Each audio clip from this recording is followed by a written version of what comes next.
Olá, sejam bem-vindos em mais um Senhores e Senhoras da Noite. Meu mojuba para você que está chegando e não deixe de compartilhar com seus amigos e com a galera do seu terreiro, da sua casa de axé, viu? Conto com você.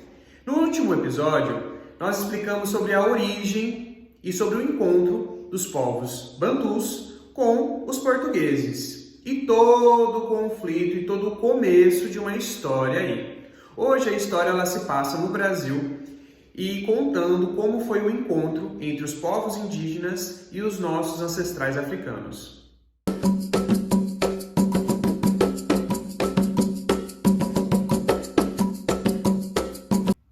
Então, quando o homem branco ele acabou reunindo os povos indígenas juntamente com os povos africanos, o que acontece? Houve uma grande mistura. Então, podemos dizer que houve um sentimento de aliados. Estamos passando pelo mesmo problema e quem é o nosso inimigo? É o homem branco. É o homem branco que chegou na nossa terra, se apropriou da nossa terra, da nossa cultura e procura enfiar goela abaixo a cultura dele, a religião dele. Então, diante de toda essa situação, de toda essa violência que houve, eles acabaram se unindo dentro de um mesmo ideal. É importante dizer que alguns índios e alguns africanos aceitavam essa filosofia de vida cristã, aceitavam os santos católicos. Outros não. Outros não aceitavam de forma alguma o homem branco, a sua cultura e a sua maneira de ser. Todos nós entendemos que terras foram invadidas pelo homem branco. Então o homem branco se tornou o inimigo. E o índio, o africano, vendo tudo isso e entendendo um pouco mais essa percepção e essa ótica cristã, quem era o inimigo do homem branco? Era o diabo. Então, o que aconteceu? Esses que se revoltaram com esse descaso, essa violência praticada pelo homem branco, acabaram se dizendo aliados e seguidores do diabo. Por quê? Se o diabo é o inimigo do homem branco, então eu sou aliado do diabo. É aí que muita coisa começa, a questão da explicação, do sincretismo e das coisas que a gente vive e escuta nos dias atuais. Após aqueles momentos de trabalho, árduo, qual era o momento que tinha-se para cultuar os seus ancestrais? Era a noite. Ali que entra a palavra macumba, que significa espírito da noite. Maquiumba. Então, era de noite que esses espíritos, que esses ancestrais eram cultuados. E ali vem toda uma explicação. Tenho certeza que você não conhecia essa parte da história aí. Então, pessoal, dentro de todo esse sincretismo, esse encontro, é importante que as pessoas tenham uma percepção de onde começa a Umbanda e a Quimbanda que reflete nos nossos dias atuais. Quando os índios e africanos se encontram, que são favoráveis à influência cristã, e aqueles que são contra a influência cristã. É aí que começa a questão da influência da Umbanda e da Quimbanda. E hoje, nos dias atuais, nós vemos entidades que trabalham com todos esses sincretismos de santos católicos, terço, e outras entidades que já têm uma influência mais africana, vamos dizer dessa forma.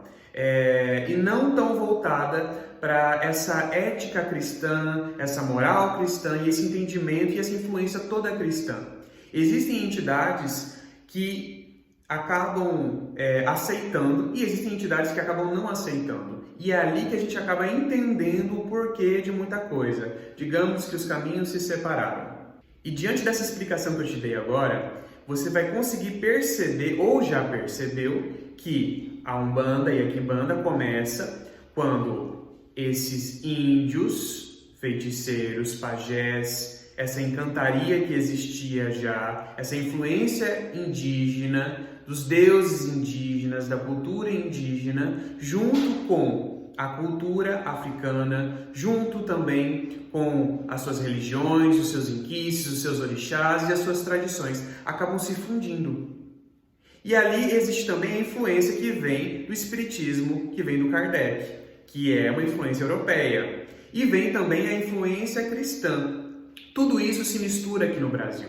Então aí você acaba vendo, por exemplo, entidades que trabalham debaixo de uma doutrina cristã.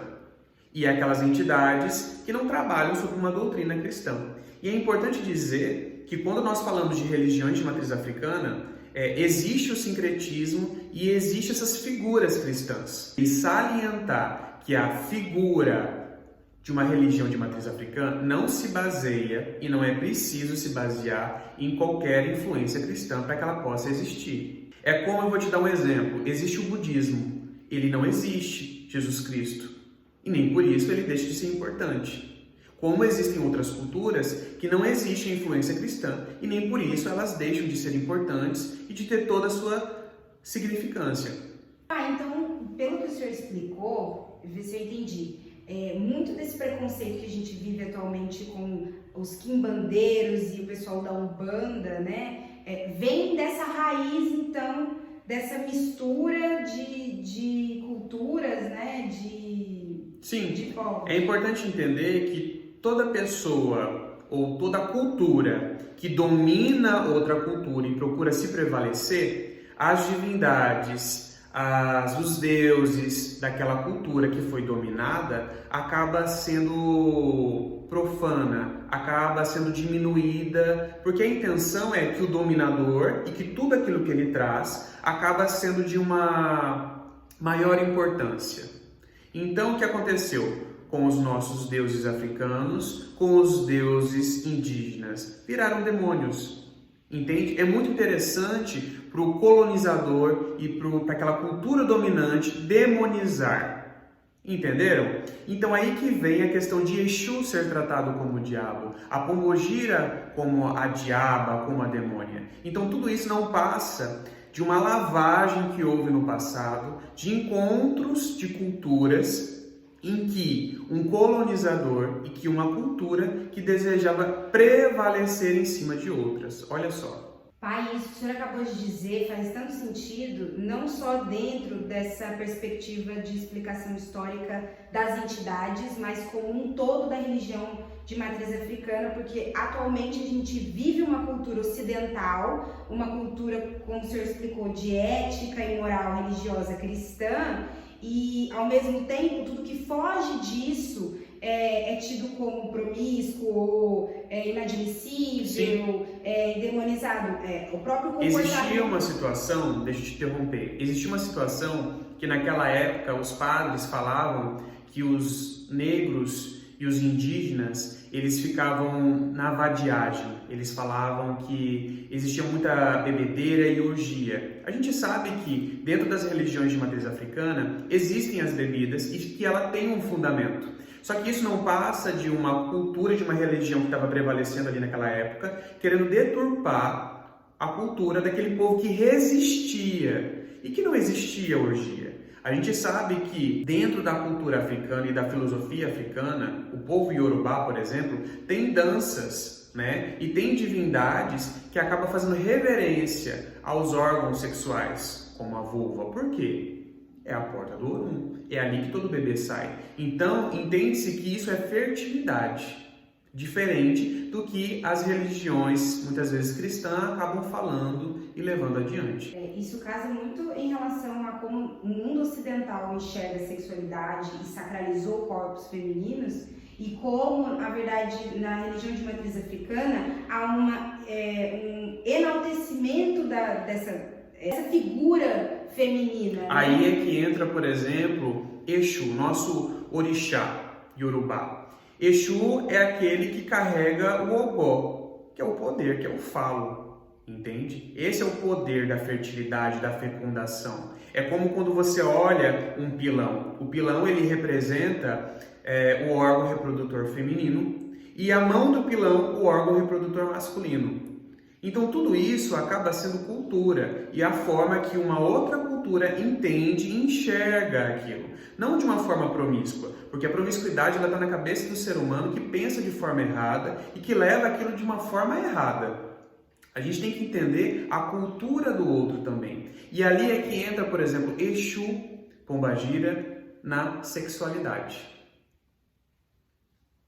Mas isso fica para um outro episódio.